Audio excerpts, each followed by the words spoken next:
Yun. First time magdaranak, ano? Siyempre, nasilayan din natin, napuntahan.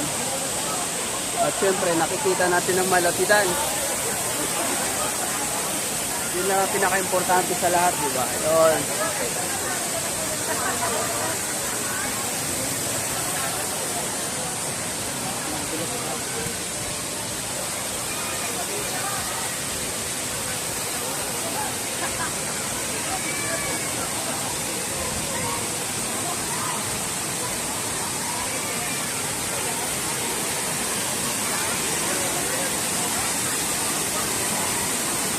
Dami pa rin naliligo. Yun ang maganda doon sa unahan.